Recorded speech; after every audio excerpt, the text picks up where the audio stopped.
hated it, but I was in a pop punk band. Oh, that's cool. Right at the height of the emo pop punk craze in the 2000s? 2010s, yeah. That's when that stuff was blowing off. So a lot of college bands and going to like bars and whatnot. And then everybody was like trying to force me to wear skinny jeans, and I already didn't want to wear them because I've got chubby legs, so all jeans are skinny jeans for me. And they're trying to get me to grow out my hair and do the side bang. And at one point, we had a real serious conversation about whether we should wear mascara or not, and I'm just like, I can't. Oh man, I think you should do all those things, man. Move to Asheville, do all three. Yeah. Looking back on it now, I'm like, dang, it's kind of grown on me because like it's the thing when you get a little bit older and you look back at the music of your youth. Like right around the time you discover beer and girls and all that stuff, that music has like a special fondness. I hated it when I was going through it. I was like, man, this music's lame. Everybody's whining. They're all sad. I'm like, these guys are a bunch of pussies, honestly. And then now as I've gotten older, like someone will put on Fall Out Boy. I'm like, this actually does kind of slap. Now it'll make you cry. Yeah. Even some of the bad 90s stuff, that's when I started. It's like now I'm like, it comes on. I'm like, I get emotional. I'm like, I'm still here. The song's still here. I hated it. Now I'm kind of, it's like an old enemy that you're like, we're both still, Bare Naked Ladies still comes on the radio. Crash Test Dummies. Oh, we've been rocking, and my kids are just like, what is this? It's the weirdest song ever. Like you don't understand. If you were going through it in a time when you're impressionable, this actually hits. It's very sad. And they're listening to it and like, tell this guy to shut up. Yeah, it's so weird. That one is just like, it doesn't even feel like the 90s. It's like, how was this ever allowed to be that was like a big hit. Big hit. At least one or two songs, and the dude's like voice and the ponytail and the. I don't know. I always had this really good North Star to what kind of music I like. I hadn't found it yet. I just knew that I didn't like most of the stuff that was on the radio my entire life. Like even through the 90s, I was like, man, a lot of this music sucks. And now people are like, the 90s are kind of like the 70s were for us. They're being immortalized. It's vintage. It's cool. I'm trying to capitalize on that. Yeah. And I'm just looking back. I'm like, these bands, like, I say stuff like Nirvana is kind of overrated, but then people like start pointing their daggers at you, like, how could you say something like that? Sacrilege. Yeah. I had to hate Nirvana for like. It was the reason I started playing because it was like, oh, you just learn a power chord, you can play all songs. And then he died, and it was like so overrated that I was like, I don't like Nirvana because everybody likes them. Yeah. But then after like in the 2000s, I was like, actually, they're pretty good. It's pretty good. So now I'm like, now I just love all of it. Just nostalgia, just becoming like, I'm in my 40s. I'm just like, Yeah. That just I can't feel anything from a new song as much as I like all those chemicals are shooting off. You're a teenager, those songs are on the radio. Like I don't know if it's the music was good or I was just there, but it's like I would pay good money if someone could give me a drug to make me feel like what a song felt like when you're 16 and it's blowing out your shitty car speakers because you don't have a nice car at the time. Yeah, and like and you play it on repeat. It's one of those songs you play 28 times in a row because it struck a chord with you. Yeah. Back when you did listen to things more than once, like there wasn't just so much friggin' content. Now I'll like a new album and I'll listen to it 3 times because it's just like on to the next, just endless stream of it. Like it's. My ex-girlfriend left a Lily Allen CD in my Saturn Vue in high school, and I was like, man, this thing sucks. It's like a British pop singer who's edgy. She was like, back when Katy Perry was kind of edgy, she was doing like the "You're So Gay" song and stuff like that. Lily Allen was like the English version to me, and I was like, this song sucks, but it was in my CD player. So I just I learned every word to every song and really fell in love with her. Saturns are not a thing anymore, right? Nope. There's like so many dated things in that whenever sentence. I had that car. It's like everything about that sentence was time capsule. A 2003 Saturn Vue, and I drove it in like 2011. So like, they hadn't been a company for a while. Oh yeah, that's cool. So did you get into comedy like after COVID or before COVID? After COVID. Okay. It was 01 or 21. So is that when you like was it during lockdown that you kind of decided? Were you like a musician before, and then how did that transition? No, so I wanted to do comedy once before. I saw but I didn't even know how to go about it because I'm from such a small town. Like open mics weren't really a thing. Bristol or Kingsport? Where are you? I'm from Southwest Virginia, so I'm from like coal mining towns. Okay. So Bristol was the big city that we moved to after college, and even then, like Bristol didn't have like really any open mics that I ever saw, unless it was like at some weird pizza place or a brewery or something. And I didn't know you could just show up, put your name on a list. So doing comedy, it just never registered with me as something that was like I could do it. And I I saw an ad on like Facebook or something, and it was for like Tri-Cities Funniest or something, and he said to come up with 5 minutes of comedic material, you perform it, and then you can win or not. And I'd never done Blue stand-up. Ridge? This was a completely independent thing. Completely independent thing, and I remember seeing it, and I told my wife, I'm like, I think I'm gonna try this. So I wrote 5 minutes of material, never tested it out, never went on stage, and I was gonna go do this thing. And I remember the day that I was driving to go do it, I was like, this is probably gonna go out, because I was saying the jokes out loud. I'm like, this shit's gonna bomb. I know that for a fact. You can feel it. Like, I usually get in the room before I feel it. Yeah. Sometimes I'm halfway through the set before you realize it's all bad. No, I was looking at what I'd written, and I was like, man, this sucks. And then I just didn't. And some time went by, several years, and what happened was, like, so I've got a house flipping channel with my wife. It's called What the Flip. And it had gotten the attention of some TV producers who were trying to make a show, and they ended up pitching it to HGTV. And they liked us because of the humor, and that's what they said. Like, we might be able to be unconventional and different than what's on there because you guys have more of a millennial, edgy humor type thing going on. So if you guys could really focus on, like, solidifying your jokes, maybe take a comedy class. And I was like, okay. So I Googled comedy class. By fate, Sean Carter gets the Boston comedian who got stuck in Bristol during COVID, opens a comedy club, and he's running a comedy class. Like, literally the week that I go to type it in, it's there. So I sign up for it. But I'm just trying to learn how to write jokes for this show. And he gives us, like, an assignment. He's like, write these jokes, bring them back to class. And then I showed it to him, and he's like, all right, you got to do that on stage. And I'm like, absolutely not. I'm not interested in that at all. And he twisted my arm, told me to go on stage, said, just do a minute and then get off. Tell one joke and then get off. And I was up there for like 7 minutes. Hell yeah. Wow, you had to be talked into it. Oh, yeah. It's the opposite. There's so many people that should be talked out of 100%. Sometimes it's like that. It's like, that's a story with a lot of bands I like too, where it's like there's the big single was like, don't even put that on the album. Yeah. That's the most embarrassing one. And then somebody else makes it happen. And then there's something about like not believing in yourself that can almost be better than, I'm the greatest and you're not. Like, I don't know. It's kind of like reverse psychology or something. Pessimistic people who don't like, those people who are really hard to throw out compliments. Those people, I feel like in the art or creative space, they tend to be better because nothing's good enough. Right. Everything sucks. Yeah. They're not happy with anything. So they're always making shit better. Yeah. As opposed to certain people who see something the first draft and like nailed it. Yeah, right. Knocked it out of the park first try. Yes. I'm so amazing. Every scene is mostly those people. Exactly. Like, I don't know. You might want to be a little harder on yourself sometimes. But that's interesting that you like origins are in like content and stuff too, because that's something I think I saw you first like it was like right after COVID it was like a brewery that was closing in Knoxville. It was the last show there. It had a weird name. It was like Grampy's, yes, no, something like Geezers. That. Geezers, yeah. That was very close. And I think you were. So I saw you there. You were funny. But then I've also you've been someone I've watched in the region. I feel like has really understood like the algo and the online and how like I did before COVID, and I noticed a lot of like the pre-COVID comics are like still kind of like people might steal my jokes, or I don't want to burn my jokes in case somebody comes out. And I was really like that for a while, but that's just not a helpful way. I'm lighting them all on fire. Just put them all out. Like if I am in a room where everybody bought a ticket with my name on it and they've watched all my videos, that's a good problem to have, Like people are kind of like holding on to their shit or afraid, and you're somebody I've seen just like put it all up, and I'm like, well, I was putting out stuff like I wasn't even going to put out stuff because like if it wasn't for the fact that I'm trying to get in clubs and comedy is the weirdest thing because it's like I've got this skill, I'm good at it, but then you have to do a bunch of other shit you hate to be able to do the one thing that you like.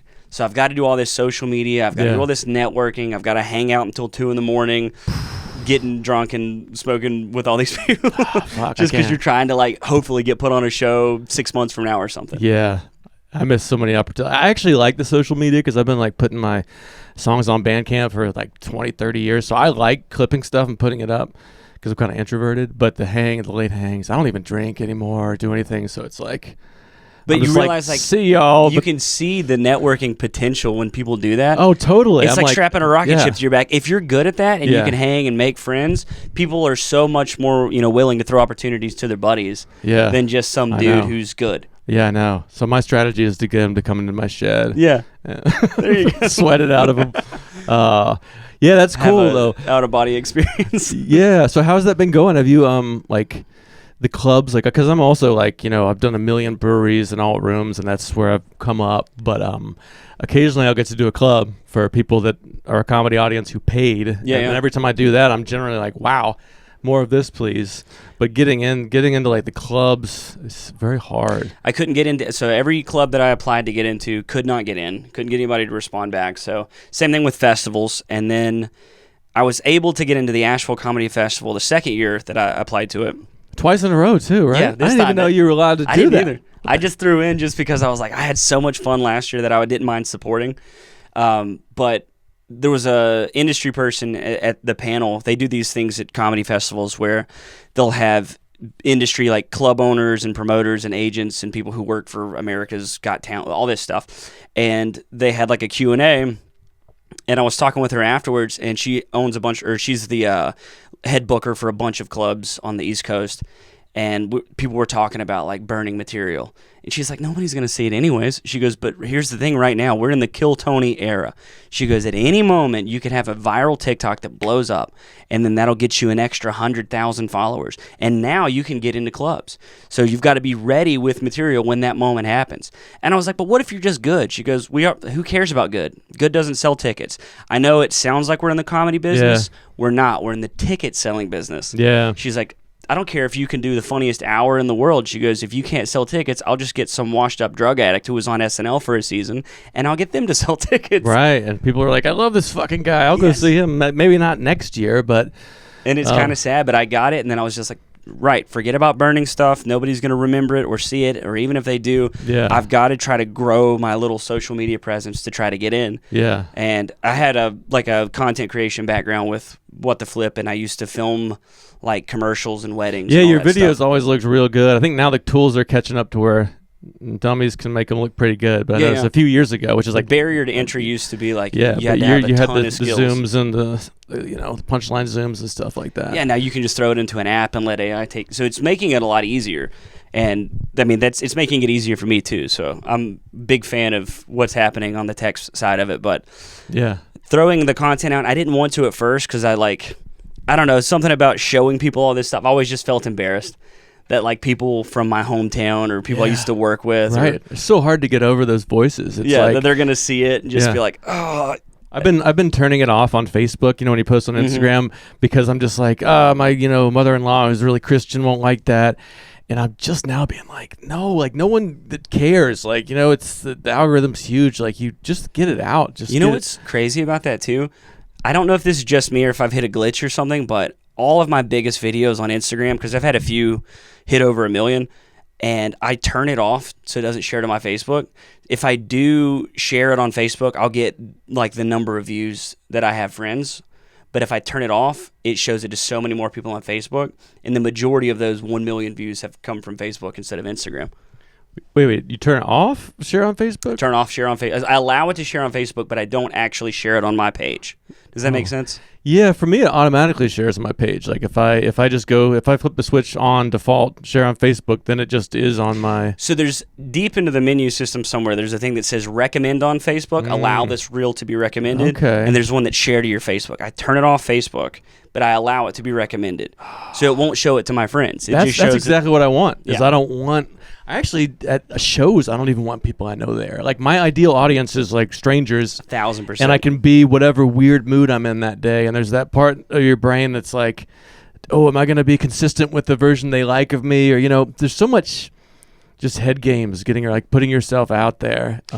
Whereas people, like, you think, oh, everyone's going to judge me, it's going to be weird. But, like, no one gives a shit. Like, I think... if they're not into you, they're maybe not even getting shown you. Yeah. Like if my mother-in-law is watching them, she'll probably keep seeing them. But if she's not watching them, they might not even pop up in her feed. You know what I mean? I don't know. And I've tried to explain, like my mom's always like, tell me, send me the link to your Facebooks and I'll send them to people. And I'm like, you don't understand. I'm trying for this to get seen by more than, the county that I grew up in. Yeah. Yeah.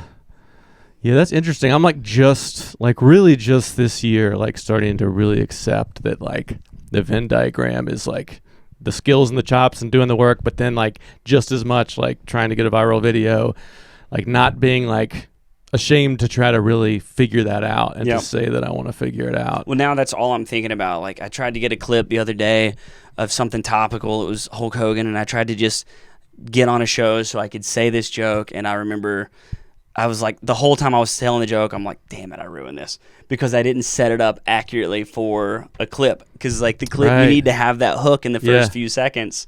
Can you ever chop it though? Like chop it and then like say it at the end and then edit it so it's at the beginning. Do it for sure. Because if you've got the skills, you can to edit. There's different little skills I can do, but on this one, I just butchered it. I was like, I knew going in, I need to say it like this, but right when I was gonna say the joke, I got the light and my brain reset, and I just butchered the joke. And I still put it up because I'm like, hell, it's topical. It's only gonna be funny for another week. Why not? Yeah. Well, do you like? Because you've had success with like on stage videos. I've had no success with like any videos getting more than like single digit thousands. But I'm trying to crack it, and I've noticed like me on stage does terrible compared to even just like talking into my phone. Seems to be a little more like if I'll do the same bit, like, hey, I'm just on the porch talking to you, like I seem to get a little more engagement that way. Like, do you find that like the stage, me talking to my phone directly is, I mean, I think I get negative views. I've tried it a few times because, like, Amber Autry is someone who I look up to a bunch, and she, oh my god, watching her this year, I mean, just rocket ship. Yeah, but she works all the time, and she understands the algorithm. She's talking to her audience, and the cool thing about doing that like crazy rant in the car, that was another piece of advice I got from that same lady. She's like, you've got to grow your social media, even if it's not stand-up clips. Do these rants in the car, do these how-to videos, do anything where people can just understand your person. And it works because, like, even if I crush on stage when I get off, there's not exactly a line of people waiting to meet me. But when Amber gets off stage, people would wait in line for hours to talk to her because they already feel like they know her and she's her best friend because they've been watching her give away all these pieces of her life, like every bit of her day, what she's going through, struggles, opinions, thoughts, crazy. She's giving it all out. So these people, in a way, they really do know her on a personal level. Yeah, I mean, good Lord. Like, and she's got the chops, like you were saying, like, it's not just enough to be good enough, but like when you are just good enough to be like, just do a great hour, crowd work, whatever, and then you also have cracked that formula where it's like silly dances. The podcast is like heavy and about trauma and stuff. Yeah. So it's like she's doing I watch her, I'm like, fuck, like, I've been thinking about this in such a small way. You see the way people just... It's like, it can be that, it can be that, it can be that. Every time I think I've got something figured out, that's when something else comes along and I'm like, damn, I didn't even consider it this way. Because it was like, my thing was like, I always just wanted to, in the beginning I just didn't want to drag the show down. I just wanted to be included. I didn't want to be left. I never felt like I was a comic or I belonged. So whenever I got put on a show, I felt so lucky. And my whole goal was just don't bring it down. Make sure you add to the show. Don't take away. It's a nice low bar. Just don't ruin the person just after you set. Exactly. Like they don't have to love me, and then because everybody else is competitive and they like want to win the open mic or win the set, have set of the night. And then it got to the point where I was like that. I was like, well, I want to fucking crush. I didn't come out here to suck. I want to do good. So then you're like, I got to be the funniest. And then it got to the point where, on certain shows, instead of going first, maybe they would put me, last, and maybe they'd give me more time. And that was cool. And then I'd have my own shows where people were buying tickets because of me, and they'd come to watch. And then after the show, they're still just like, that was good, see ya. And then they leave. Yeah. And I was like, damn, I'm so far from like what Amber can do. Yeah, being a person that people want to give a hug to or whatever.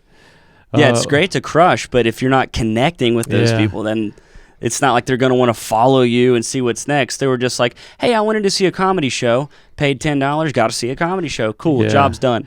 But with Amber, it's like, hey, they're paying to see her. Yeah, they're saying her name. Yeah, she is. They're seeing her, not the material. And that's another thing I'm just like starting to say. Like, maybe I'm still just putting a maybe in front of it. I'm like afraid to be like, they're coming to see Ryan Cox, motherfucker. You know, it's there's still a part of me that's been comfortable with like, it's live humans doing comedy. And then I get up, they've never seen me before. Maybe I do good and there's no captured thing and they just go on with their lives. And I'm starting to accept that like you do need to like have a piece of merch and try to get people to buy that, but really they're buying a moment with you, probably more than the shirt or the sticker. And like I'm trying to allow myself to think about. I think I'm still like kind of embarrassed. Like this is like helpful me just saying it on the record. Like they're coming to see me. Like because if you can't visualize that you want that, I think it's harder to. Well, we don't want to be like arrogant, you know. You don't want to have like an ego. We want to be humble. So like we don't want to think that people are coming to. But that's the truth of it. Is like you've worked really hard to build this thing and be good on stage and develop this talent. So whenever you go do it, it's still hard for me to be like, nah, these people they're just coming out because they're bored on a Thursday. It's not because they actually want to see. Yeah, I think it's the 90s kid in me too. Like it is the Nirvana era where it's like, you know, I mean, being a schmoozy networker is off-putting. So, I mean, I'm, you know, you're not like that. I don't see myself being like that. But it's like there's some part of my brain that's like afraid I'm going to be inauthentic if I try to sell myself. Like that 90s kind of like, I don't even ask to be on shows. I like let people approach me. It's like, no, you got to put yourself out there. You really do, especially now. Drew Morgan gave me some really good advice. I just filmed one of those. Excuse me. I was just filmed one of those rant in the car type things where like I walked around and I was trying to make an opinion on something and show people my everyday. And the whole time I was just like, I don't understand how people do this. I want to fucking kill myself. You know what would be a better use of my time? Buying a bullet and a gun. This is so stupid, dude. And I posted it. It got no comments, no likes, no traction. And it was just like such a waste because I was thinking about it really hard. I was putting a lot of effort into it. And I don't understand how people do it. And I was like, man, I just think this is not me. It's so inauthentic. Because the whole time I'm filming, I'm like, hey, guys. I'm like, who gives a shit? You know what I think about? Nobody cares. Like you want the audience to feel. Yeah. Like. And I'm just so inauthentic. It's like me talking to the camera, trying to give my opinion. The whole time my brain's just like, nobody gives a shit about your opinion. Shut up and go do jokes on stage or something. And then Drew was just like, hey, you don't have to do that. He goes, and if you choose not to do the rants in the car, just be proud that you chose not to do it. Don't beat yourself up over not being able to do it. Yeah. If something that you really think is inauthentic, don't do it. And he goes, or if you want to do it, fuck it, get good at it and start making videos that you're proud to say you did. And I was just like, that's a great way to look at it. It's like nobody's forcing me to do this one extra step in the whole content 50-headed Hydra thing, you know, because you've got to have like every piece. You got to have the stand-up, the podcast, you got to have your TikTok clips, you got to have your posts, your carousel, like you have to have it all. And it has to be coming, like, it's not even like, they used to be like, there's our album and it'll live for decades. Now it's like, it's a few days or a week, you know, it's like, even if you do hit it, it's just like, next thing. If I post 3 videos in a week, all of a sudden that third video is rocking. Even if it's a shitty joke, it goes, but if I don't post for a while, like if I have 2 weeks where I didn't get to film anything, then that video that I post, it always bombs. Even if I know it's a good video, because like sometimes I'll like repost a joke that didn't do well and it'll blow up. Literally the same exact video? No, it's always at a different venue or something. Okay, yeah, so same content but different. Exact same joke, exact same wording, exact same delivery. But this is the hottest it's ever been in here this early. I'm sorry. We're definitely hitting August now. All good. Maybe that door will help somewhat. Nice, yeah. Yeah, so, I mean, I like that, too. It's like the talking in your car thing is, like, maybe the most standard way to work for most people, but there's no rules. Like, you know, just because that's, like, maybe the most mainstream way or the most probable, if it doesn't work for you, like, that's okay. Like, find your lane, find your brand. For me, it's like I don't ever feel like I'm necessarily that charismatic in conversation. Like, I feel like there's a certain charisma from people, like, I mean, because if I'm scrolling through TikTok, very rarely will I stop on one of those, hey, let me give my opinion on this thing. Yeah. Almost never. Yeah, I don't either. It's mostly briskets and people playing guitar, if I'm being honest. Yeah. But if you got enough comedians in your face shouting things at you. If I see somebody on stage, sometimes I'll stop. If it's somebody that I know or if it looks like it's going to be a good joke, sometimes I'll stop and watch just as like a professional curiosity. But most of those rants in the car or people talking and giving their opinion, I just usually scroll past it. But when I do stop on one, it's almost always that person has some sort of You know, like they've got that natural charisma. Like when they speak, everybody kind of listens.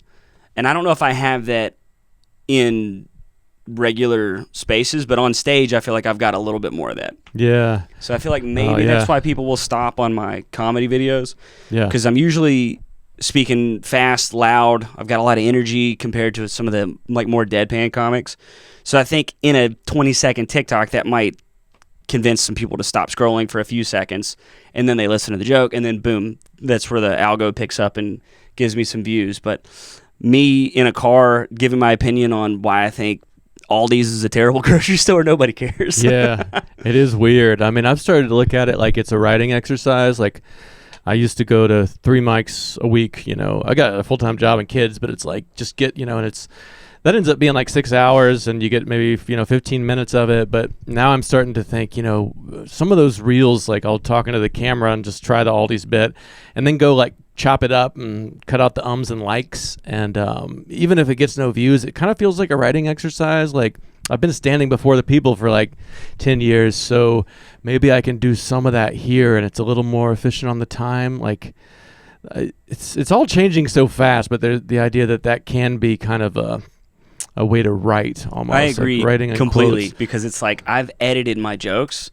Like I've cut out useless parts of the joke for the video because I'll watch it back. I'm like, Right. I don't need to say that. And then the next time you do the joke, you do it like the way you did the video. right. Like it was like, oh fuck, I did all that work and nobody watched it, but you actually did gain the skill. You're like, I learned how to trim the fat off of that bit. Yeah. But everybody's always talking about trim the fat. Your setups are too long. Twice as many words as I needed, and then you go in and you chop it, and you're like, huh, okay. Now I can kind of do that that bit better. So there's so many things. You start doing it for one reason, and then it kind of opens up.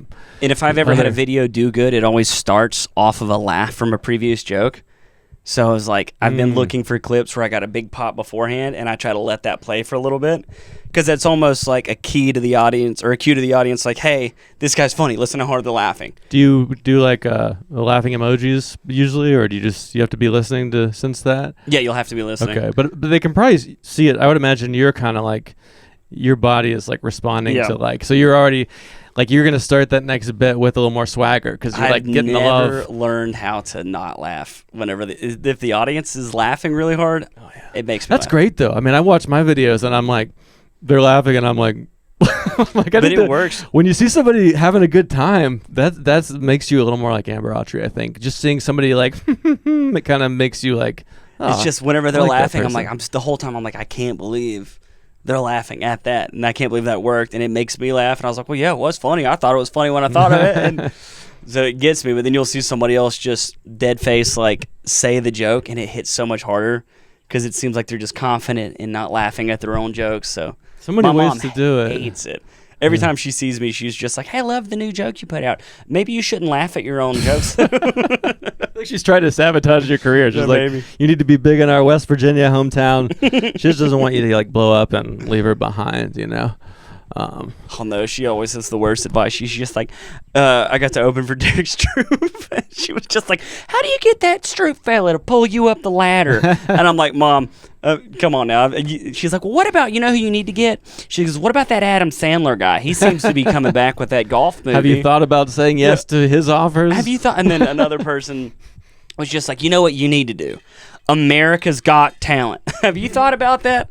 And I'm like, no, never once has it occurred to me that I should go on a show that could further my career. Yeah, it is funny. I get a lot of that too. It's like, I know very little about show business, but I know a lot more than everybody in my family or whatever. Than Uncle Danny. Yeah, that's an interesting topic though.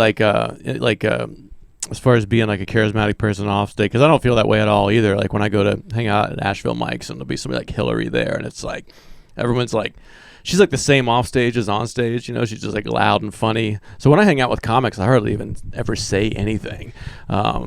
TikTok seems like it's a different skill too, because like the people who are super charismatic on TikTok, and they usually have an interesting look or an interesting voice, or they're doing like weird character traits. Yeah, standing out just visually in some way. Yeah, and then you meet a lot of these people in person, and you're like, oh, they suck. They're very milquetoast. They're kind of boring. It's like they let it all hang loose in front of the camera, but they can't do it in actual conversation. And you're just like, oh, okay, this is just like super fast TV. You know, this is just them being Kramer. You know what I mean? It's just them being some sort. They're not even charismatic because they're like a good speaker or they're good looking or they're any of the normal traits. It's because they're just doing something that is a definable characteristic of a wacky character on a sitcom. Yeah. Yeah, I mean, I kind of like the idea of being like trying to be like chill and quiet in life, but then walk on stage and like that's my time to like get the attention and be the narcissist, and then to go back to like I kind of like that. That you know what I mean? But it seems like there's two different types of comics. There's the ones that like transform into charisma and then go back, or there's the ones that are just like the same. You know, like they just like. Like I think like Hillary, like Pruitt, there's certain people that are just like, I feel like there's no change at all between their stage persona. Maybe and just their real ramp life it up persona. a little bit. But Yeah, exaggerate it. That's me. Like I feel like I'm pretty much the same, maybe just a little louder. But whenever I was first starting, somebody was like, hey, you know what I heard? That was the most important thing you need to stand out? A persona. And they're like, I was reading this book, and they were talking about a persona, and then other more seasoned comics were like, yeah, you got to have one. It helps you stand out. Like anybody who's making it, you know, you can easily say that is a, I don't know, Matt Rife. That you can tell that's him. You can tell that's Tom Segura. You can tell that's this person. Yeah. Even if it's not necessarily that they're good, it's just they're distinct and they stand out. And I was always like, nah, fuck that. I'm not going to be a character. I'm not going to be damn Emo Phillips or whatever. I'm not going to be some Ginger Billy. yeah. Like, I mean, that's, that's a very interesting thing because I feel like, you know, the algorithm does kind of want me to be like, I'm 90s dad. And I always have like a shirt on, like you're really trying to be a character, like this one character. You come to me for this, but then I just want to be a guy that talks about all aspects of his life on stage. But that in the algo, I feel like is just so boring. So, it's just kind of like a little bit of this, a little bit of that.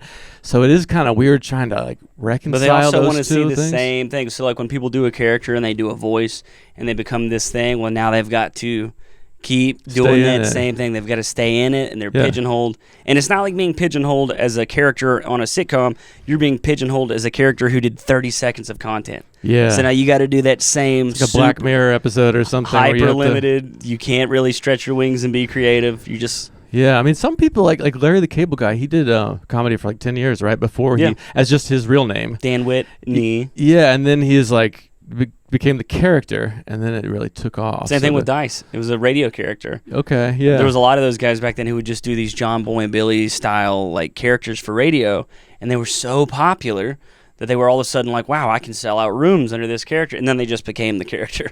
Yeah, I feel like with people like Segura, he's like, it's more like you just get good enough at it long enough that your authentic voice does kind of become the character, and that's kind of more what I want, I guess. But I am increasingly aware of like just the noise of it and like trying to find like series, like doing things on the 90s and seeing like if was that a thing that I could do, like, you know, part 3, part 4, trying to find some besides just being like, here's one about dogs, here's one about my kids, because it feels like it's too broad or too random. But that's what I want the show to be. But then it is a different skill trying to figure out this hellish algo game is just changing every day. I've just decided that I'm going to put out... I used to be like, I got to have it on a schedule. I'm going to really try to go hard at it. Now I'm just like, I'm going to come up with bits, and then I'm going to post them. If I get them better in the future, I'll repost them. Yeah, just repost them, yeah. And I'm just like, whatever happens with it. But luckily it's gotten to the point where I've gotten to go to do some bigger clubs because of it. And I've gotten some different Comedy Zone and Harrah's Cherokee Comedy Zone reached out to me because one of my TikToks and asked to book me. Oh, they reached out to you? And I was like, that's the first time I've ever had like a branded club reach out to me. Granted, it was in Cherokee, North Carolina on the Indian Reservation. I've heard I haven't been there yet. That's new. I've heard things about that, but still, I mean, like the Comedy Zones, you hear all kinds of stuff that like they're the worst. But I mean, getting in there, I mean, it is an experience. Like shop at Walmart, you don't have to always shop there, but like why not experience as many imagine things? If Walmart said, "Hey, why don't you come shop at our store? We'd love to have you. We'll pay you to come shop at our store." I'm like, I'll give it a shot. Yeah, don't say no. I've never had a branded club. I know I've had other clubs and stuff like local levels or independent shows and stuff reach out, but never once that. And it was all because of a TikTok they saw that went pretty good for me here recently, and I was like, all right. I was going to ask you that because you've got some like viral, like legit, like millions of views. Like you've you've named like one story, like do you feel like that helps and stays with you, or is it like until you get one, like down here you think like once I just get that one viral video, then I'll just quit my day job, but like do you feel like you get a bump if you want to send an email to a club, or what are the I hate to say, but like and do you frame it that way, or do you just assume you're like, here's my Instagram, and you just assume they're going to go post your Instagram, and then that they're going to go click on it and look for clips just to see if you're talented or whatever. But then when they go there and they see that you've got a decent-ish amount of followers, like I'm still very, very, very small, don't get it twisted, but like they see that or they see the views, they're like, wait a second, okay, maybe this guy's got some pull. And then they're thinking about ticket sales, or they're thinking, it just legitimizes you a little bit. Had a stroke in the middle of that word, I'm sorry. No, that's all right. There's plenty of that on here. But like ever since like I've had videos do better, I've gotten into way more festivals, even though my submission tape is the same. So interesting. Like, yeah. So that's like, different people are looking. I mean, I think comedy clubs kind of are a little more old school just in general. Mm-hmm. Like it's more likely that the email address might have AOL at the end. You could just kind of sense that it's kind of a little more the old school thing. And whereas like Don't Tell, it feels really like millennial or younger. Like whoever's on the other side of the email is 100% more modern. So I would imagine, to me, that as a middle-aged dude, that feels more like they're going to be checking those places. Whereas like, I did a show in South Carolina, and the headliner at Myrtle Beach, and the headliner like has like 50 followers. He doesn't know presence on the internet, but he's still like writing that old school kind of thing. But it did feel like it's not going to be his next 10 years aren't going to be like the last 10 years. You know, like all that Don't Tell like alt shit is like going to, I imagine, get into the clubs at some point. Some clubs are more savvy than others. No, 100%. I think the alt becomes the mainstream. Yeah. And then when all the Don't Tell comics are old, there'll be some new wave of weirder, more traumatized young people.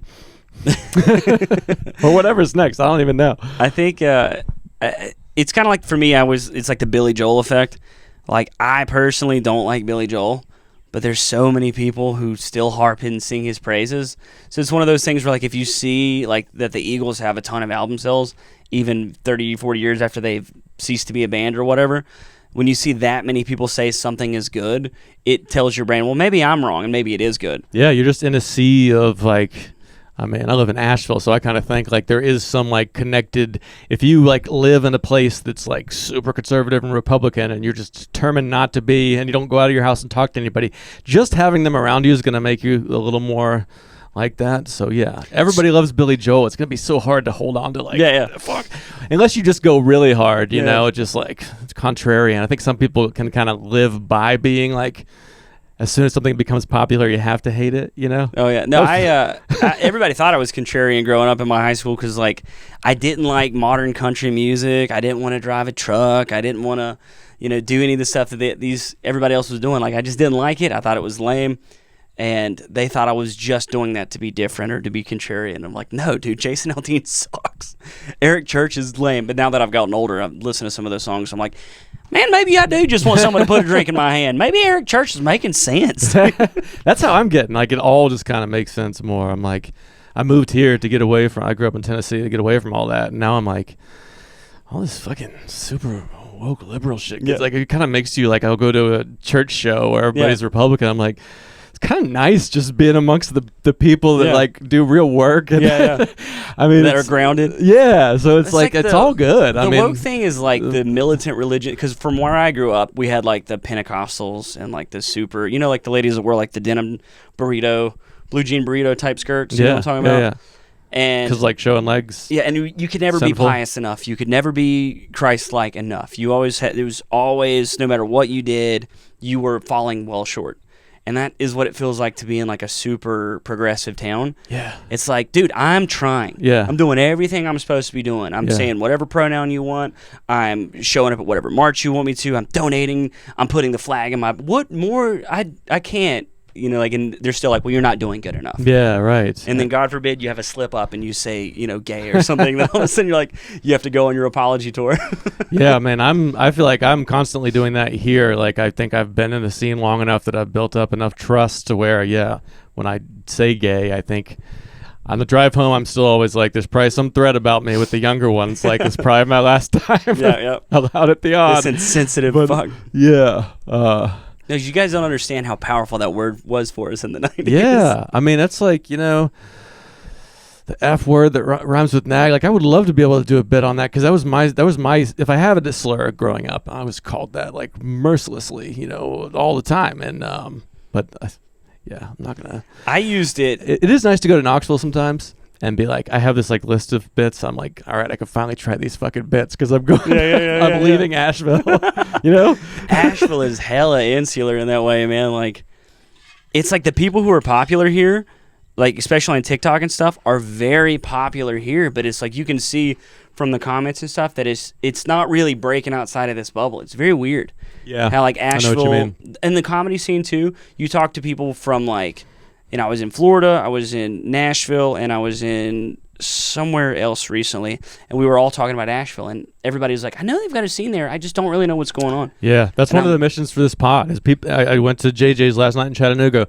Who's doing the shows? I'm like, well, here's the deal with that. But you could be on my show. This is it's a digital show. If you come, I'll have you on. And I want there to be more cross-pollination. Like, why are there's a few people, I think Sarah Love and Jason Reel, we got a few people that are actually getting out and being nice and participating in this region. Because I'll go to Knoxville and I'm like, all y'all are cross-pollinating. Yeah. What the fuck are we not doing that for? I try to go down to Nashville and help out with stuff, and then we try to book the people from there, and then we're trying to travel. Or anytime we like go to festivals too, I try to make connections with these people. I'm like, hey, anytime you're driving through, let me know. We'll try to find you a show for you and stuff. But Asheville, for whatever reason, seems to be like this weird. Charlotte a little too, but they both seem to be like these little protected bubbles. Kind of standoffish, yeah. Yeah, and it's like if you don't know the right people. And there's one producer in town that it's like very hard to get in with him, and you have to have like recommendations and all this other stuff. And I was told that I couldn't be on their shows because I had a picture with a problematic comedian on my bio. Heard about that. Yeah, I mean, that's what I'll always go to some place, and then I'll like get to know the person, and then there's always that like second or third time we hang out, and they're like, let me show you this message. Yeah. And I'm like, I cannot, I try to get along and work with everybody, but it ain't right. I'll say that. It's just one of those things, like it's a system that's powerful, but it might not be a system that is also... it doesn't benefit the greater good. Exactly. It's not sustainable over the long term. Exactly. We need more people here that are like, there's a few different bookers that just only do occasional shows and they have locals on. Like we need... we need somebody to be like, I'm going to book people from out of town and I'm going to do it differently and just like step up and do that. And I set up chairs and shit before COVID and ran a show. And this is as much as I can do. Yeah. So I'm not doing it. But it would be nice. Like if you're good at comedy, you really like the art form of it, if you want to call it that, and like writing jokes and stuff, those people tend not to be the best producers. Yeah. And it's like, what you need is somebody who's like business savvy and likes comedy but doesn't necessarily care about writing and all that other stuff. Yeah. And Asheville is a little too artsy. Everybody here's got everybody's too creative, honestly. Yeah. So and they're stoned and lazy too. I was trying to be sweet about it, but yeah. I mean, people will ask me like, how do you play in Knoxville? And I'll be like, you send this person and you drop the video in and you're polite and you do like correct grammar. It's already like, I can tell they're not going to do any of it. It's usually something like, I haven't got my video yet, I'll do it next time. And they like, it's like people are almost afraid to succeed or something. Like at first you're like, oh, if I give away my secrets, everybody will do it. It turns out like very few people actually have a hustle, Exactly. I mean, that's one thing I respect about you and just putting the things up is I can tell like you have hustle and you have a sense of business and being like agreeable and easy to work with. And the world's not going to come to you. Like, right. I mean, some of the best comics in Asheville are just maniacs that can't write an email, always like getting fights with people. They never leave town, and they're like, "I'm the funniest. Why can't I?" It's because you're fucking awful to work with. Yeah. And like, I mean, I'll help put up chairs and take down stuff. I've taken photos and videos for free, more than double, triple, quadruple handful of times. I mean, I'm probably hitting 100 shows where I've taken photos and videos for free just to kind of help them out. Karma, yeah. Yeah, and I'm just like, shit, I'm already going to be here with my camera to film my set. Why do I care to film theirs and eat up a few more gigabytes of storage? I don't care. Yeah. It doesn't cost me anything, and people are always like, I'll throw you money, and my wife gets pissed every time I say, no, don't worry about it. Because I just feel guilty because it's like I'm not actually really trying to film and do a good job. I'm just helping you out. And also, if I don't take any money and this shit sucks, then you can't get mad at me. Totally. Same. Yeah. Same thing. It's like Ryan has a camera. I'm like, I'll just film it. If you can maybe use it, maybe not. But yeah, we're not getting into a business transaction. Yes. And it's good to run show. Like this podcast checks a lot of boxes. I like talking to people, but I get a clip out of it. But also, I think it is a karma thing. It's like, I'm a dad, so I think about like it shouldn't just be like, why am I not on the show again? Like you got to do something for your scene, and I think that's here probably in every scene. Most comics are just like, you're on your third show and you haven't booked me. It's like, have you ever tried running a show and setting up the chairs and interfacing with the venue and picking people and having everybody ask you why they're not on the show? Like you gotta run a show. You gotta give or take videos or something. Or I don't think you deserve to get on shows if you're not giving. Like we're all trying to build this Southeast comedy infrastructure and get it so this is a place you don't have to leave to go to New York, and you gotta like pay into that too. And man, I run one show. And it is brutal, like exactly what you're talking about. People getting pissed that they're not on the show. It changes things when you start running a show. People start being like, And people coming up and like aggressively asking if they can be on the show. I've had multiple people put their arm around me and not leave until like I try to give them an answer. Yeah. And I don't want to be mean. The real answer I want to give is you suck. You're not good. You've never been good. I don't know why you think you're good. And I'm trying to make this scene grow, and I can't do that by booking unfunny people. That's it. Yeah. But I don't say that. I'm always like, I'll take a look and I'll see. Let me look at my calendar. Same. It's like this. I mean, even this podcast was like, have you seen how it's a very small time thing. It's like, well, why haven't I been? It's like, you've been doing comedy for a few months, and I really don't like talking to you. Like, I don't honestly like this. What you're doing right now, like, is the reason.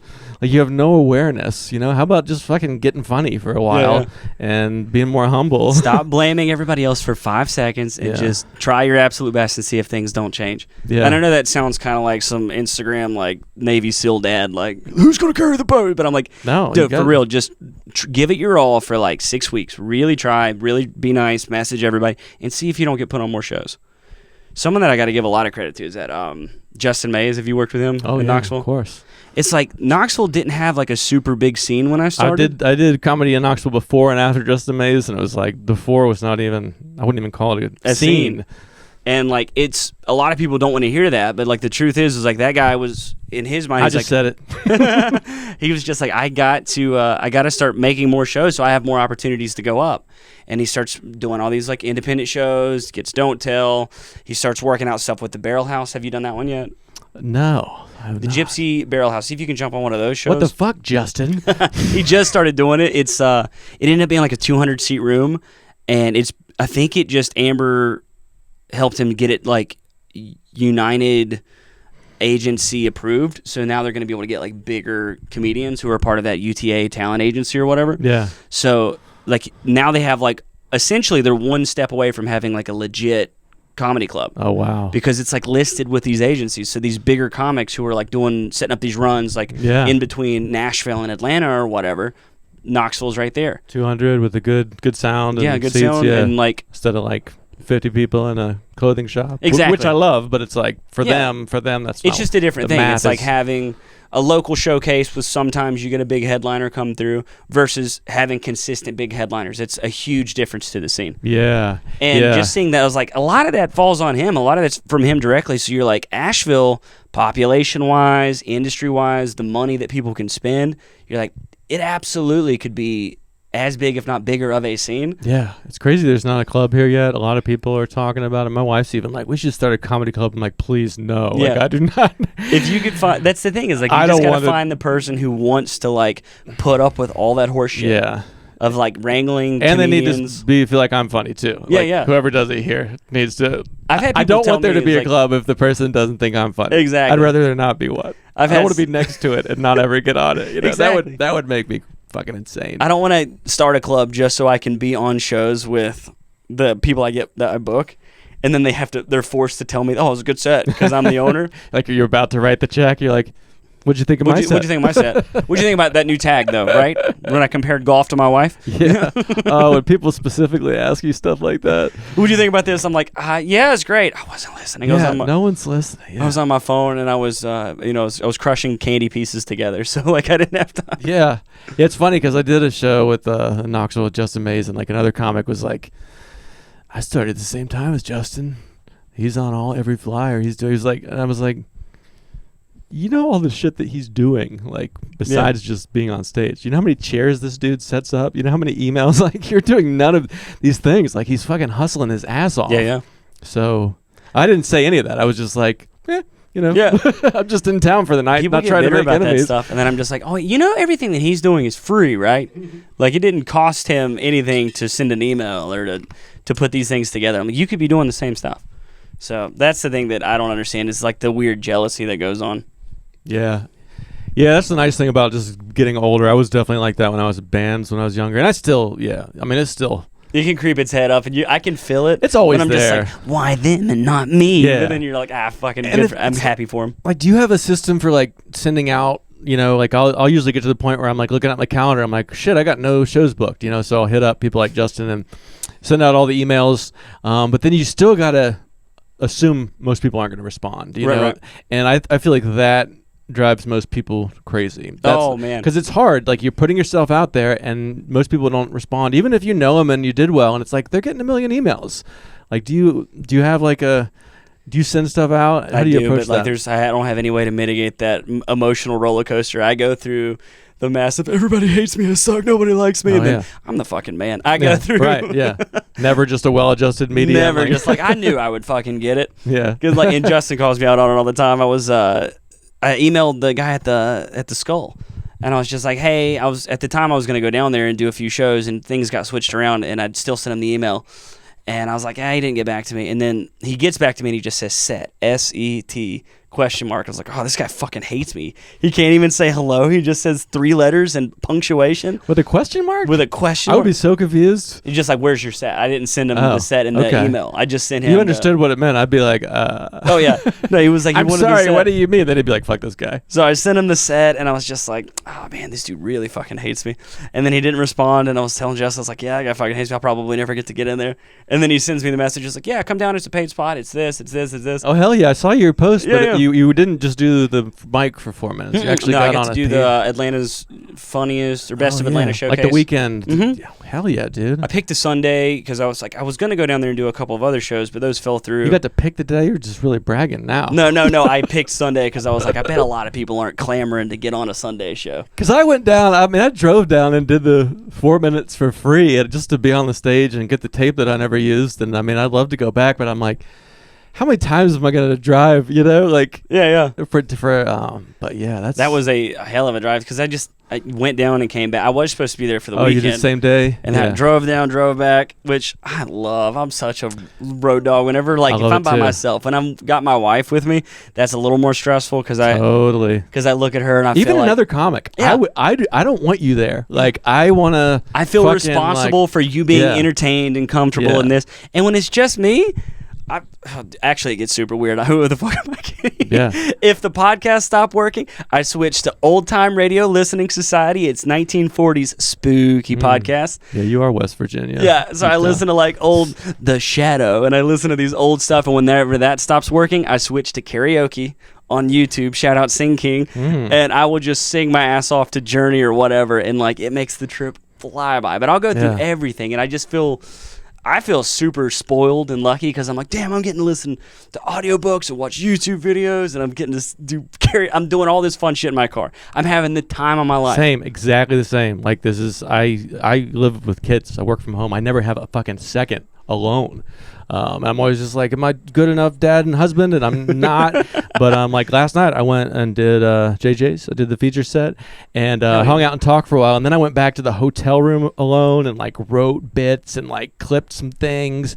And then I like woke up and I just drove 4 hours through the mountains right before this, just being weird in the car. And I was like, this is like as good as the JJ's part. Yeah. Just like getting to get away and have all that. I feel like I assimilate, so I get stuck here when I go out and go on those like hero's journeys alone. I come back and they're the best. It invigorates the hell out. Like, not a lot of things are like, motivational and inspiration. Like, you see like a Tony Robbins clip, and a lot of people are like, they charged me up to get through the week. I'm like, not me. But one of those like where I get to be by myself, even if I'm just driving and listening to the wind by myself. Yeah, it's like it clears my head, and I get so pumped for whatever's next. I like it a lot. Yeah. Mostly because if I'm at the house or I'm whatever, if I'm in my regular space and I'm not doing anything, I feel like I'm a loser. I'm a piece of shit. I'm unproductive. I'm not doing everything I could be doing. It's kind of unnatural. I think Yes. we're kind of meant to be migratory or something, and I am this guy stuck here, and that works. But if I'm in a car, it's not like I could be making a video. I'm driving. If I'm a big airport layover guy. Yeah. Like a lot of people bitch and hate layovers because they're like, oh, it's stuck and it fucks up their day and it increases the travel and they just want to get to the destination. But me, if I'm stuck in an airport for 2 hours, well, now I can walk around and pick up every one of the magazines, go have a beer at the bar at 9 a.m.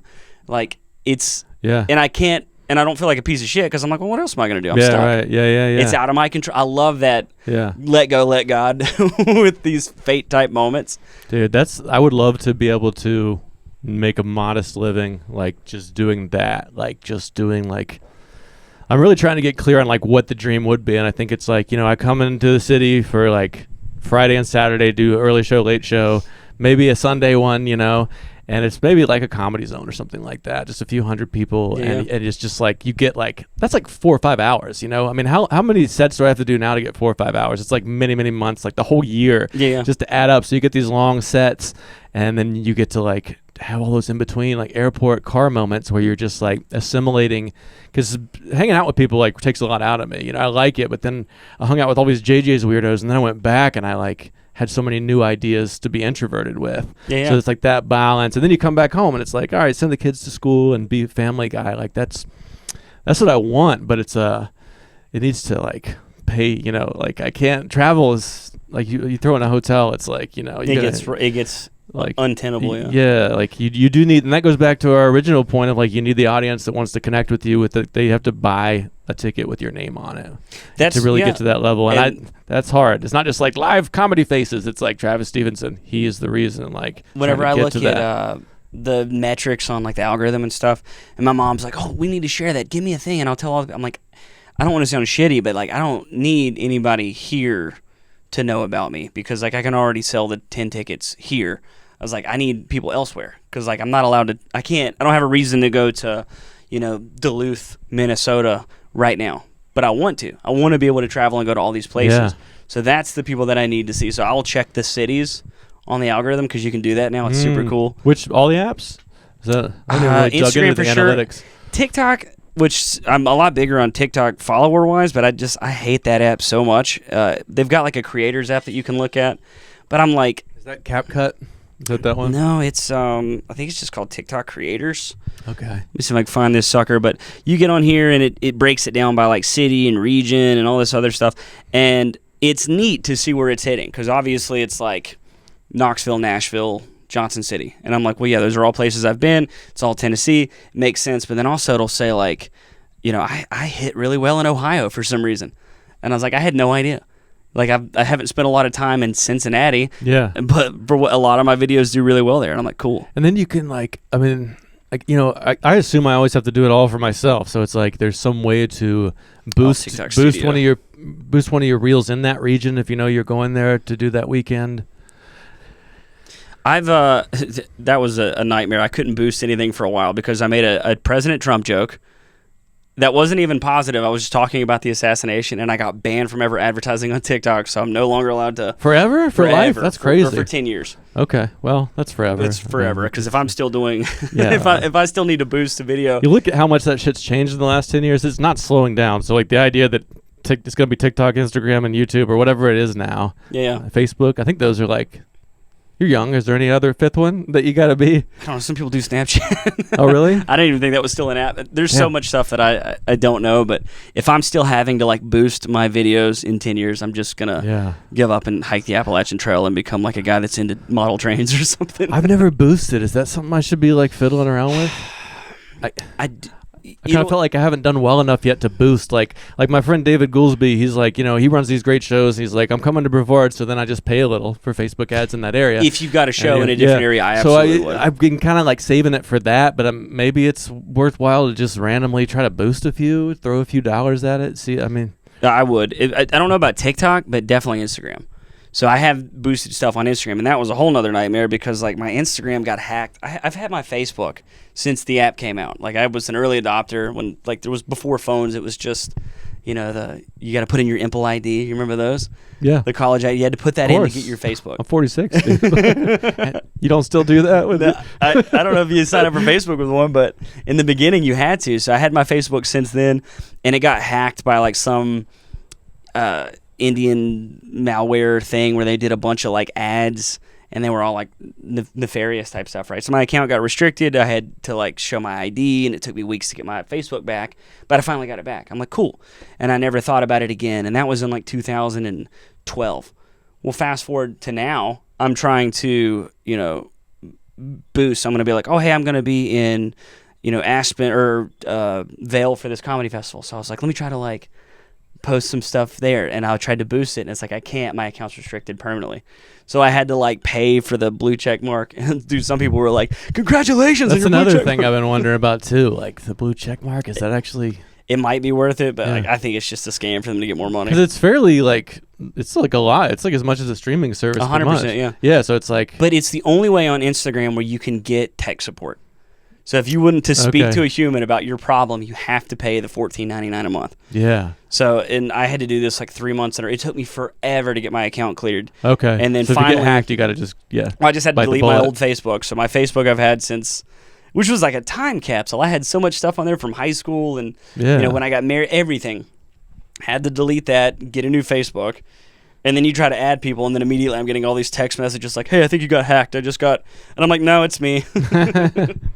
Oh, that sucks.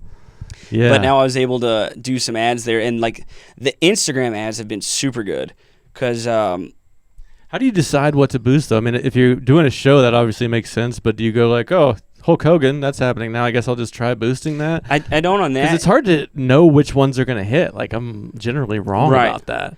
So for me, it was like I've got this show in Johnson City at the Wallace Theater, which I'll have you on if you want to at some I point. would love that, yeah. It's just one of those and friends type shows, just a little showcase. And we sold like 4 tickets, and it holds 100. And I was just like, fuck, nobody's coming to this damn thing. Yeah. And I told the guys, like, should we just cancel? And he goes, no, some people will do some stuff beforehand. I'm like, all right, well, let me try. So I made an ad, and I just did a ad reel. And then I took one of my bits that was just using the word Tennessee in it. It was like comparing Asheville to Tennessee. And I decided to boost that one. And then as the caption, it was, the date and the address of the show. And then the boost, I only paid for like 1,000 views. And then that video had like 800,000. But because of the boost, it was huge. And then we ended up selling out the show. Oh, wow. And I was like, well, damn, that was... Yeah. So I don't know if I got super lucky or it's if... like money well spent, yeah. It's But- always kind of a bit of a gamble, I guess. Mm-hmm. But, yeah, I mean, it is But kind of like, I'm not opposed to using the tool. It's just kind of overwhelming sometimes, like the options you have. You can do anything I would at any time. boost a post for... If it's got like, hey, here's the tickets, here's the venue, boost that. But then if it's a reel, just make sure you're putting stuff on there, like the beginning of that reel. Even if it's when you've already posted like a stand-up joke, in the beginning, just put like some text that says the date and location of the show. Yeah. What do you use for your captioning and your zooms and I do it all that myself. stuff? Yeah. On Premiere. Okay, I do yeah. it old school. I've tried using Opus Pro. I've tried using that. Have you heard of that one? I used the free trial. Is that the one that like you give me the whole podcast, The whole clips? thing, and it chops it up. I've done that. I hand cut everything. I was like, this is for one thing. If we talk about trans, it zooms in to try to make it like this is like the debatable topic and things Yeah. like that. And I was like, I don't really like the way it's like picking things that are maybe going to upset people. Like it kind of felt a little inauthentic to me. And it just, you can, like when I see Opus clips, I can tell. I'm like, people just left that default set. I don't know if other people could tell, but I'm like, you didn't even fucking. Yeah. No, I've used it on, I did a podcast, and I guess I'm still doing it, but I started one back just because I was trying to have all the tenets of what is the Hydra, the triple-headed, whatever it is. I'm trying to have all the heads of this monster to make the career do what I can. And one of them, they said, well, you got to have a podcast. I'm like, everybody has a podcast. Nobody's going to listen to a new one with me talking about nothing. Yeah. I feel like podcasts need to be, specified, and they need to be like with people that have, especially if you've been around a while. Like you've got consistency. Most people quit. My podcast doesn't. It could blow up later, but my reason is that like I probably wouldn't sit down and talk to you if I didn't have the podcast. So the podcast creates this thing where there's like some guitarist in town. I've been wanting to talk to you for the last 20 years. come over to my house and I'll just talk to you, and that's creepy. But I'm like, I have a podcast, so it's really like I just get the conversations. Like I'm getting so many ideas now that are going to help me in comedy, even if this gets 0 views. So I look at it that way. But it's also I like, haven't marketed it. Like if we were talking about like movies in the 90s, the horror or something, it probably would be better for the SEO. I'm sure you could get some clips that would probably do, but I mean the main thing is consistency. The clips do all right, but very few. It's not as many people like go listen to the whole thing. Unfortunately, you know. I'm sure that'll change, but it's like most people. I think they were like 98% of podcasts don't make it a year. Like people just give up because it's and like that makes sense. Yeah. I can. I mean, everybody knows someone who's started a podcast. If you're 30 and a white male, then in America, you know somebody who's started a podcast and given up on it. Yeah. Do you know somebody that hasn't? That's the real question. And if you're if you're that person's wife, you know someone who started an Etsy store and given up on that as well. Yeah, I mean, I've already committed to 1,000. Like this is episode 115. Hell yeah. And I just I'm like crazy data person. So like I just like last night was my 1,066th stand up set. So like that was my goal when I started stand up is like I'm gonna do 1,000 because like there's gonna be I knew there was gonna be like dips. You know, I started kind of older. So just the reps, you know, and it's, you know, it's been cool. Like I got to do a dry bar thing this year. So I mean, getting to 1,000, I don't know if I'll ever actually like make a living off of it, but I feel like when I do 1,000 podcasts, something will happen. You know, I mean, like I don't know what, but like you get into something for one reason and then something else happens. You know what I mean? I think you're right. Like I've never gotten into anything for money though, so that's I feel like that's been the thing. I know so many people. I'm not in this for money. I'm not in, dude. I can't even tell you why I'm into comedy. To be honest with you, it's like I'm not in it for the money. I'm not in it for everybody. Let's get into that. Why do you think you're into it? Everybody's always like, "Oh, we're all broken and we need validation." I'm like, I fucking hate I hate attention when people are like, "You did good. You did." I don't like when people are talking about me. Yeah. It's like when someone gives you a gift, I can't say thank you. Yeah. Or somebody's like, if anybody like, dude, I've been doing this stupid mullet, and a guy was like, "Hey, nice hair," and I was just like, "Nah, it's stupid." Yeah. And I like you have to say it's bad or something. I have to make all these excuses because I don't ever want to take a compliment. I don't ever want to seem like I'm bragging or I've got anything good. So I hate attention. That's all very relatable. Yeah, I hate the attention. I hate the validation. I hate all of that stuff. I don't know, like being in a band, if you wanted to create something, you had to write a song, which took weeks, and then you had to find a place to perform it after you practiced it for weeks. You go up there, you start this song, it's a 5-minute long song, and you don't find out if it's any good or not until the end when people clap. And then maybe it's a big applause or maybe it's a little applause. And like the feedback from when the inspiration hit to when you finally get... Takes forever. Takes forever. Yeah. But I could be thinking of a joke on the walk up to the stage. Yeah. And say it and get instant feedback. Yeah, you can do a joke and then think of another tag and say it that exact same moment, and then that goes in the act, and they just helped you. Yeah, I mean the immediacy is amazing. Like, cause I don't have time to like rehearse with a bunch of assholes that are late. Like, you just walk up with the stool and the mic. Just the minimalism of it. And just comedy is so like when me and Kayla were first traveling. We've always loved traveling, and we've been together forever. So when we were real young, we would go to like I remember the first time we went to Nashville. It might have been 2013, 2012. I think it was 22, 23, something like that. And when we were there, we're not like club people. We weren't going to go out and dance. We wanted to do nightlife stuff, but Broadway was off-putting. Like I didn't want to walk through the sea of people. We didn't want to go out and get drunk. We didn't know what we wanted to do, but we wanted to be outside and doing something nightlifey. So we went and found a comedy club. And it was awesome because we still got to hang out, we got to sit down, we got to be around other people, we got to drink, and we got to laugh. And I was like, dude, this is fucking incredible. Yeah, sure. I mean, I even feel like music is like not nearly as engaged. You know, people are having conversations. They're kind of like just proving they were there on their phone, like maybe leaving early in a song, but like you can passively listen to a 14-hour music festival. Yeah, it's just kind of like ambience, you know, which is cool. But I mean, comedy is like you have to be involved. If they're not, it doesn't work. Yeah, it's like almost binary in that way, which I love about it. Like I've said this on here many times. Like the end of music was playing these 2-hour brewery gigs. And at the end, you're like, I don't even know if I bombed or killed. People are just like, there's a dog went by and there's a kid doing like games But with stand-up, I mean, you just know. Yeah. Like, even when you bomb, like I liked knowing that I crushed or I also just died. I think it's better to die and know than just be like, I don't know. Background. Who gives a shit? Just some band. I would drive home and I would just be like, fuck, were we any good? Or is this going to... But you know with stand-up if you're good or not. Yeah. Or if they enjoyed it, I should say. Because dude, when you watch like the audience file out, that's one of my favorite things. If it was a good show. If it was a good show, start to finish, people got their money worth, people felt like they were engaged.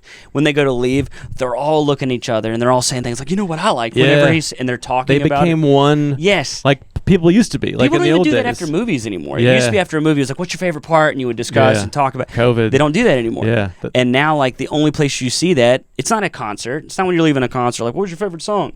It's just people going like, oh, my feet hurt. It's like, oh, we should go get Taco Bell. We should, with with comedy, people are still engaged and talking about the shared experience. And yeah, it's beautiful in that way. I think that's why it's taken over the culture. Yeah. Like it's music, like comedy is everywhere, and it's like no signs that it's gonna like peak anytime soon. It is like it covers a lot of things. Like you can say all the shit you can't say at work if you're into that, or it can be clean if you're in like Bargatze and you went to church. And it's that shared, like, we're kind of hungry for that, like, group think, like, being part of the world has gotten so serious. Everything is so stressful. Everything's so depressing. So people are looking for and you're seeing escapes it all, like, alone in your room. all the time. Yeah. So you're constantly stressed out. You're constantly, like, your dopamine's being fried. And, everybody's looking for a release. And so they're looking for it everywhere now. Like comedy across everything. It's like you can't even watch like a cooking show anymore without somebody like having incredible timing and jokes. And you're like, damn, where did this come from? Yeah. Emeril Lagasse wasn't this funny. Yeah, that's true. Yeah, I mean, it helps me at work just being able to like, people are just like, brr, brr, brr, and it's like, I can get to a point. I can like cut through it. Sometimes a little too much where I'm like, all right, fuck, I'm not hanging out with comedians here. I gotta gotta tone it back. But it's a skill. I mean, it's a way of just like saying what you actually mean, and the brevity. I think like most of the words most people say, including me on this when I'm speaking off the cuff, are likes and ums and redundant things, and the challenge to chisel off every unnecessary syllable, like the kind of the poetry of it. Well, sometimes people get like real heady with it, and they're just like, I like being able to turn trauma into, take the power back, blah, blah. I don't know if any of that's true with me. Like, I'm definitely telling like personal stories of like fucked up moments in my childhood or whatever, but I don't ever look at it like that. I'm always looking at it like, unlike a concert where it's all about the artist and it's like, look at this cool thing that I made, look at this sad song where I'm trying to pull on your heartstrings. My whole goal is just for people to have a good time. I just want people to enjoy it, laugh, be happy. Yeah. And that's it. And I didn't know that I liked doing that because I'm not a super big people person. I'm not like, dude, I was going to be a nurse for a little bit. I was going to be a male nurse, and the whole reason I quit was because I was like, I fucking hate people. I don't care if you take your pills or not, you piece of shit. You yelled at me. I'd rather you not take those pills. Yeah, I'd rather you not take those pills, you jackass. But, like, I quit comedy. Like, I was only, like, 5 or 6 months in, but I wasn't even really going up that often. And I took, like, 2 months off. I was like, I'm done with it. I don't know what I'm going to do with this. I'm not going to turn it into a career. I'm not going to try to pursue it. Like, what did I think was going to happen?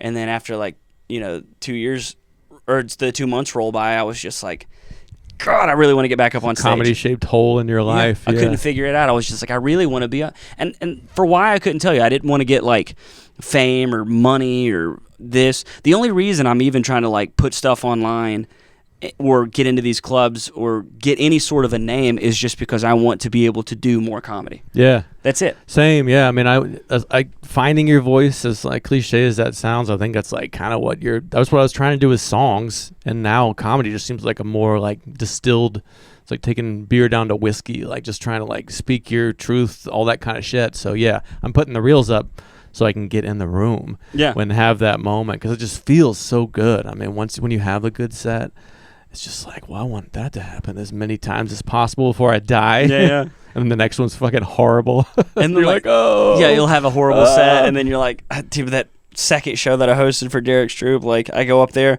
and I'm delivering everything good. My timing's good. I know these jokes work. And it sounds like I was reading a eulogy. It was so brutal. And I was just like, oh, and then I was just so down on myself. Well, hosting can just be that way. What you said about the end of a good show where they're one unit, like the kind of the host's job, in my view, is really just to try to get them on their way to being one. They came from all these different dinners and stresses and parking the car and shit. And by the time the host's done, you're like, all right, there's sort of an audience now, and the next person, if I did my job, has a shot, And sometimes they're ready to go from the beginning, but like, especially in Blue Ridge, because a lot of these people it's the first time they've ever seen comedy. They don't know anything about comedy etiquette. Right. So like That reminds me of a thing. Well, that and they paid to see Derek Stroop. They had no idea that there was an opening band. You know, they're like, who the fuck is this guy? Yeah. Exactly. And I go up there and I just started telling jokes, and I was just like, it was my fault. The second show, I knew that it was a slower audience. I should have talked to people. I should have addressed more in the room, but I was just like, I want to try to get these jokes off so Derek thinks I'm good. Like, why? Yeah. I don't know if a lot of comedians do this thing where they want to crush in front of a big... Of course, because at the end of the night, he's going to come over and be like, I'm taking you on the road with me, buddy. Yeah, everybody's got that A Star Is Born your horse life shit. just changes. Like, and like that then he's opening happen. for you by the end of that year. Yeah, that just doesn't happen. We're raised on movies and shit where there is somewhere in the back of my mind, still like, who knows? Who knows? It could happen. They could be like, hey, you got something, kid. Yeah. And it's not the case at all. They're calling me kid, but they're like 15 years younger than me, too. Yeah, they're over there like looking at their own stuff, going through their own, their set and all this other stuff. They don't give a shit. And they can feel it, too. They're like, another town, another host that thinks I'm going to change their shitty life. Exactly. Exactly. But I'm different, though, Derek. Yeah. So that was, if I could have that one back, I would love to just go up there and just be a regular host and just try to warm the audience up. But it ended up being a great show. It was fun. But then I was down on myself for the whole week. Went to open mics, was down on myself. I'm like, man, I suck at this. I always think I'm getting worse. I always am like, whatever I had, I lost it. I must have a tumor in my brain that's destroying my creativity. It's good. It's what we were saying at the beginning. The fear, like, kind of it's when you're like, I can just kind of lay back. I can coast on this 10 minutes for the rest of the year. That's when you're really in trouble. That's when I'm like, man, I suck. Then I go down to that Sunday show at the Skull, and I have to go first. They misspelled my name on the list, and I'm just like, God, they hate me. And then I go out there, and I had a really good set. Pretty good set. I'd say, like, it was some people would say they crushed.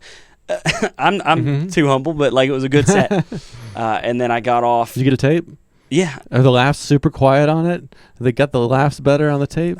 I usually always record myself. Yeah. I usually always have a laugh mic. Yeah. And I have this Put your phone down on the stool. I have this necklace right here, and I string the laugh mic through it. So the only reason I wear this stupid necklace is so whenever I'm on stage, I can have my stupid laugh mic on it. Yeah. And I forgot it that day. So I had my laugh mic and no way to attach it to me. So the tape was like just your voice? Haven't heard it yet. Okay. Maybe they've started to mix it a little more. Oh, if it's just my voice, Daddy will be putting in a laugh track. You guys can suck my nuts. Yeah, just put in a laugh track. That's fine. No, I always, what I do is I take the audio from here and I play that, and I'll boost the laughs on that if it's, if the audio from my camera didn't pick it up.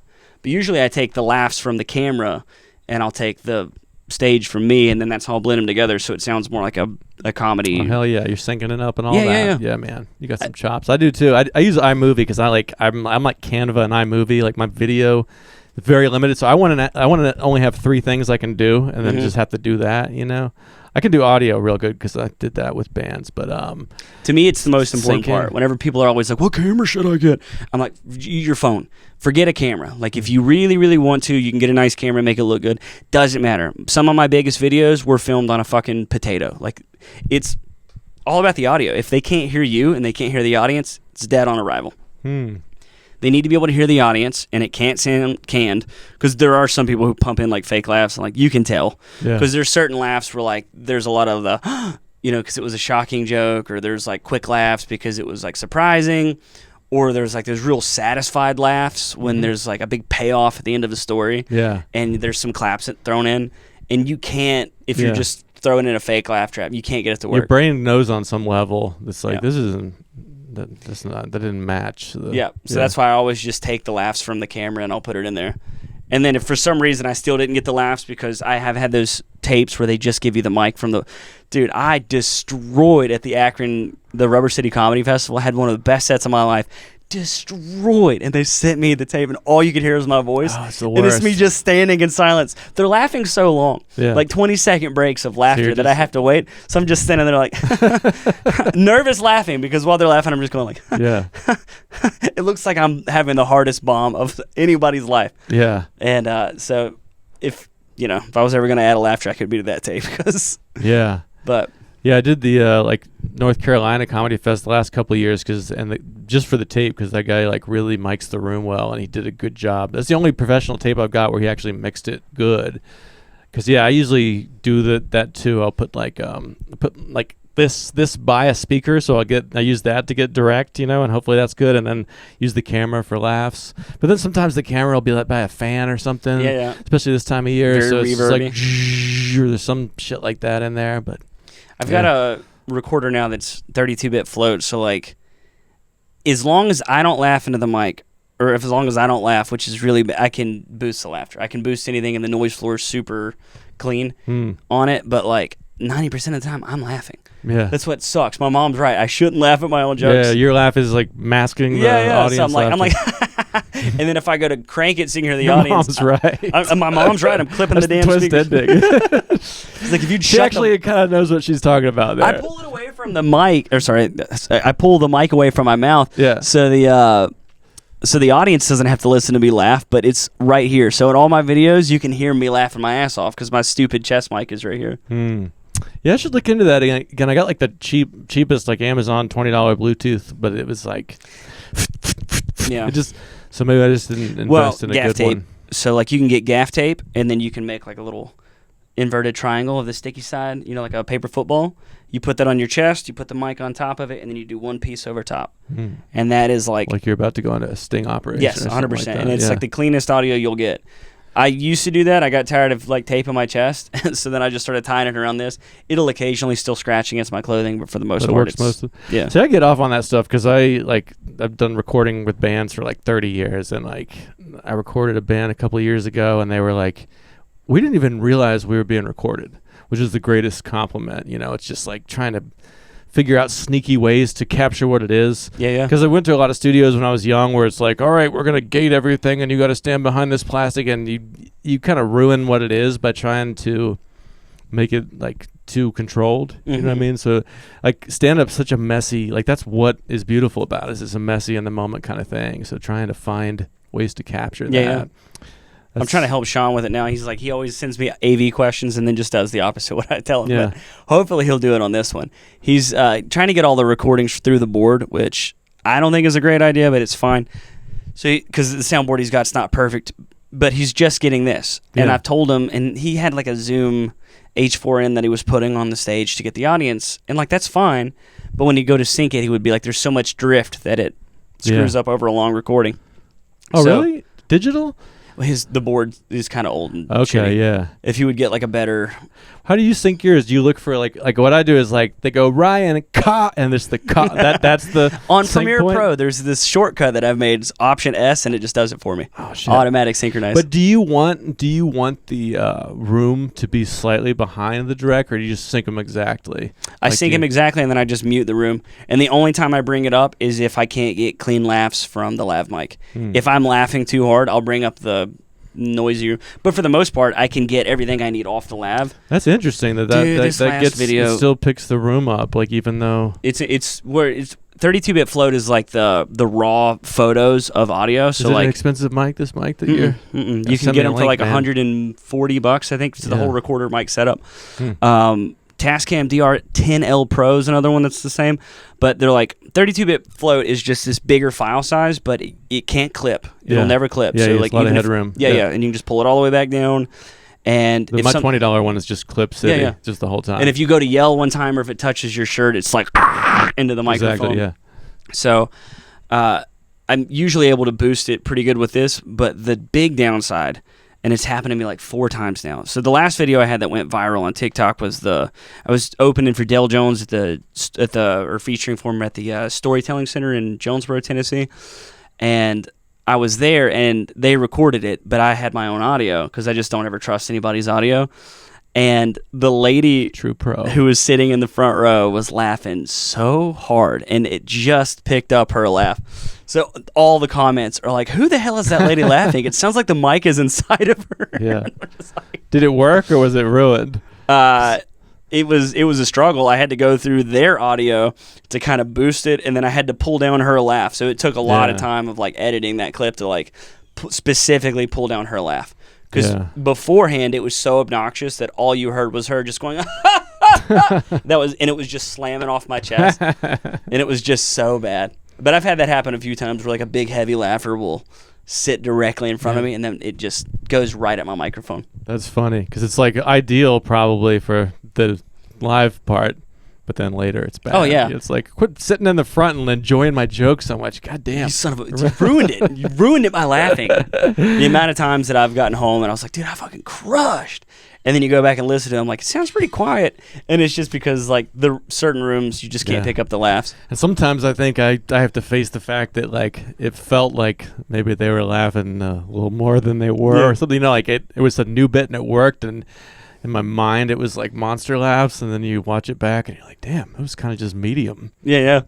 It's happened a few times for me like that. But I told, but here's the thing. Anytime I do a show where I've got these small diaphragm condenser mics, which I think are good for indoor like audio, I'll put them up. At Sean's old club, I would put them up in the ceiling and point down at the audience, and then I would get the laughs, and it sounds like a movie laugh track. It sounds incredible. That's amazing. And I was just like, oh, shit. And it picked, because it's... That's a career you could probably do, honestly. I mean, again, it's like, so you need somebody to book shows that's not on the show. I bet you could... Well, I told just Sean, do that. Like, what I want him to do, since he's recording through the board, I'm like, just put the mics up there. Told him which mics to get. We'll see. And then just pipe that into the board and just keep it real quiet. That way, like, because all the big clubs do that. They take the laugh track and they put it back through the speakers. So it gives like this during the show? Yeah. That's insane, like a feedback loop. So you're getting like this live experience. Man. What a cool idea. Because if you're in the front row and you're laughing, you're not here. But if you get the monitors from the stage, but dude, also, I love it. Because like I would read up on like how to get the bottom drum sound. And there's like tricks like that. There is tricks. They work. And then if he wants to do a recording, he just does it all through the board, and now he's got the laughs, and he's got the comedian, and he doesn't have to mix or edit. It's right there. That's crazy. Just that kind of blows my mind, the idea that like your own laughs coming back at you a second later, which makes you keep laughing more. Like it's pretty, but the great thing is like if the room's big like his and it's very reverberant, a lot of people don't feel comfortable laughing because they can hear their voice echoing off the brick, and it just feels kind of dense and dead and weird. It does feel weird in there, the way the room is now. Like it's not very acoustically treated. So I'm into the new space. It's different, and I think what would help a lot is if you had a shitload of tiny speakers all the way throughout, so it had a big full thing, and then if he did pipe in some of the audience laughter, if the audience to the side over here is wanting to have a conversation and they're not really laughing, but the people up front are, and now that laughter is coming through the speaker, well, it makes them shut up, makes them stop, talking so much, and then also it makes everybody else feel comfortable to laugh because they're hearing so much laughter surrounding them. Because like you got to think when you're in a comedy club, if you're in the back, or the front, or you're in your own little pocket, you don't really feel like you're part of the group. Yeah, you want to be in like a sea of laughter. Yeah. So it definitely helps. Like a lot of clubs do that. Like I think Zany's does that at the lab and stuff, and their audio is incredible. Like it's a small room, but they've got tons of speakers everywhere. And when the guy goes up and he puts the mic to his face, it sounds like the voice of God, and you're like, oh, this rules. Yeah, the authority. Yeah, man, and it's not something to skimp on now with just being the digital age and what it is. Like I told you, like in my opinion, audio is the most important thing you can do in anything, in video, in content, in TikTok, comedy club. Like I think that's more important. That's what fucks me up about the algo is it's like I feel like most people aren't unmuting, so it's like you're trying to do this visual thing where it is the sounds. Like if it's TikTok, I think people are just with sound up. But I guess Instagram Reels now too. But if it's like stories, I don't think anybody's ever watching stories with sound on. Yeah. I didn't even know you could do stories with sound. Yeah, you can do music, all kinds of fun stuff. Well, shit, man. We're at like an hour and a half. Should we wrap up on that note? Sure. Before I melt. This has been a blast, man. Thanks for having me. Thanks for coming. It's good to finally sit down, learn some of the tricks. You can tell I haven't talked to anybody in a while. I was like, I got to unload. No, man. Come back and do it anytime. All right. Thank you. Thanks, brother.